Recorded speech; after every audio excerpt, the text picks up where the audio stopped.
Hey guys, welcome to my channel. Today I'm going to show you guys how I do this French polka dot nails at home. It's going to be step by step and very beginner friendly. It's kind of like a spring outside, the color is super fresh, and it totally feels like spring, energetic and cozy. I gently push back my cuticles first. Then I'm going to take this cuticle flame bit to open the nail cuticle line. I'm going to dilute the nail prep with water. Then using my nail drill to open the cuticle pocket, I'm setting it to 50,000 RPM.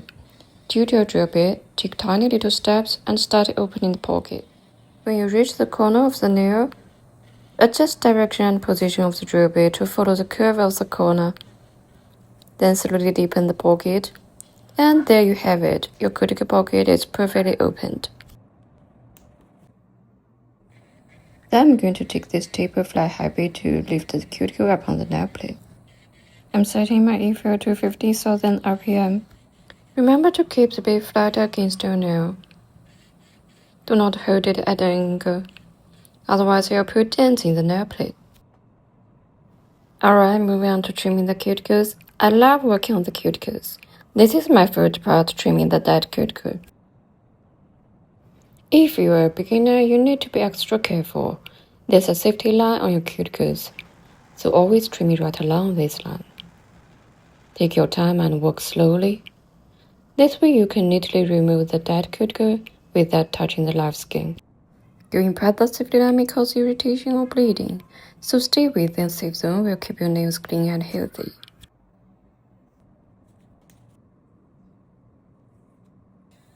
This is my favorite drill bit. For speed I use 25,000 RPM. It's perfect for cleaning up those tiny cuticles and dead skin in your nail pockets. Super precise and gentle.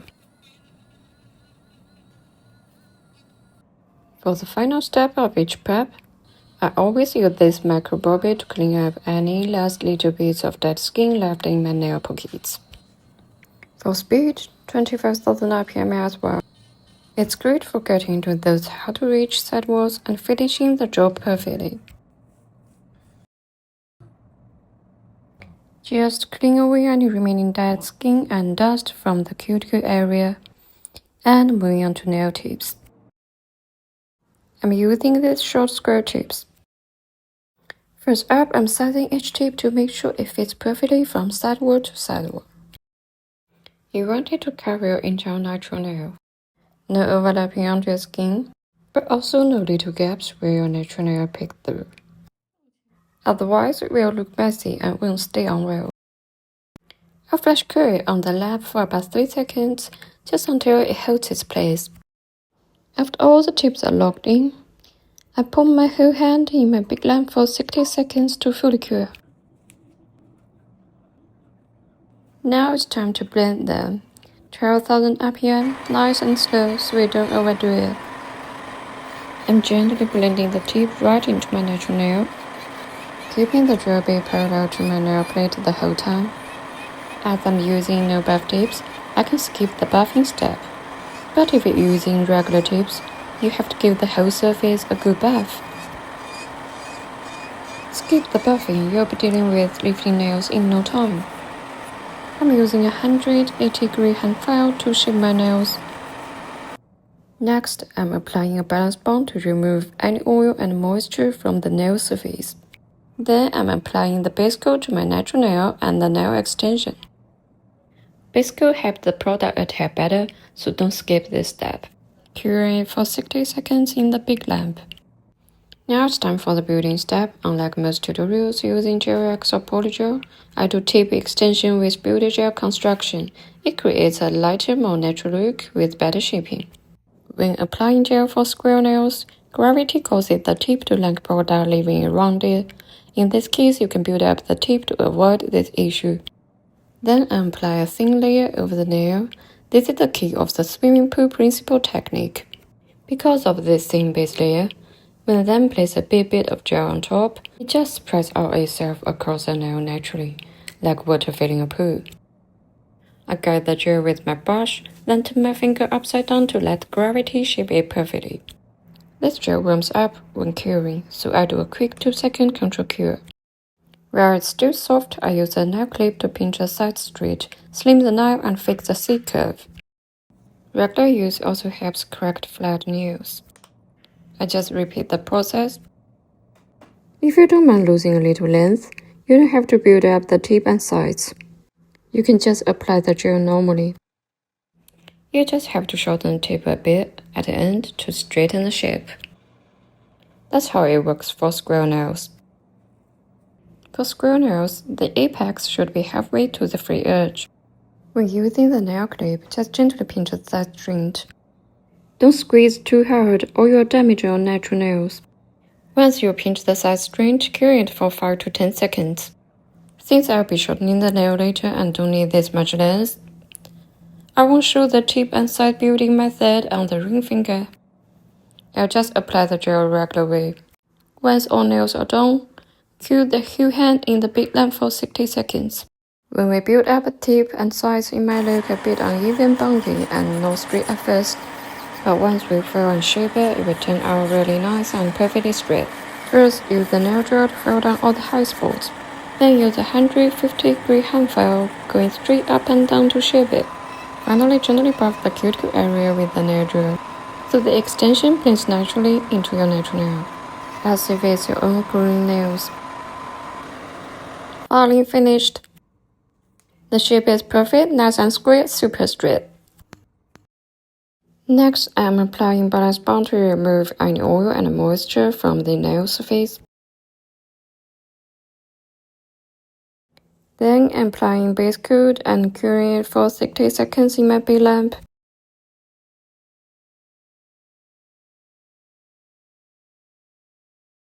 Wiping off the tacky layer, I'm going to use nude pink painting gel to cover the free edge. I wiped off the tacking layer so the painting gel applies much better. Otherwise, a sponge will leave crumbs and make the nail look messy. When applying the painting gel, keep a steady pace and blend it out evenly. This gives you a soft, natural finish. I did about 2 layers of painting gel. Then apply a layer of sheer nude pink gel over the painting gel. This blends perfectly and gives a soft, beautiful color. Next, let's move on to the French tips. I'll show a simple way to do French tips. First, draw a horizontal line to set the lowest point of the French tip. Since I'll be shortening the nail later, I place this line a bit higher. Then draw a vertical line down the center to find the middle point. Once you are skilled, you can skip this step by ironing the center. Then find the high points on both sides and connect them to the center tip. Connect the center point to draw the arc and complete the French outline.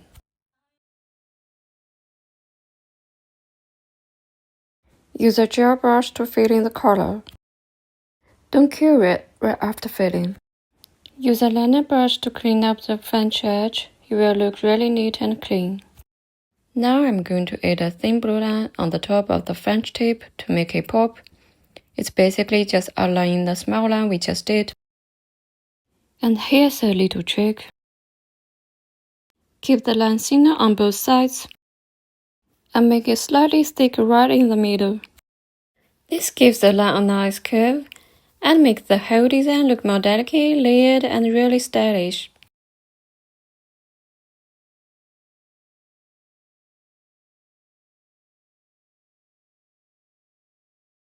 Next, let's use the dotting tool to create polka dots. If you want extra large dots, here's a little trick. After placing a big dot, gently press it with a stamper. This will make the dot larger and thinner. The dots won't be too thick to cure properly on the lamp later. I just randomly place some large small dots first, then add smaller dots in the empty spaces. Mixing big and small dots makes the design look really lovely and fun. After that, I applied a thin layer of base gel as a builder layer. This will make the surface much more smoother when I apply the top coat later, so the polka dots won't cause unevenness after applying top coat. My top coat has relatively fast flow. If you have a slower flowing top coat, that's good for building. You can just use it to do a thick builder layer directly. Then I'm applying the top coat. After applying top coat, I need to shorten the nail a bit because I don't want it this long. I'm using a drill bit to shorten them. It's faster and gives a square, straight edge. Trust me, it will make a huge difference. Finally, I'll refine the thicker with my e-fil to reduce bulk. This makes the thicker look more defined and delicate, so the nail tip appears slim and light. But the nail still has plenty of thickness underneath, so it's strong and won't break easily. Alright, just brush off the dust on the surface, and the whole design is folded down. Thank you guys so much for watching. I hope you guys found this tutorial helpful and fun.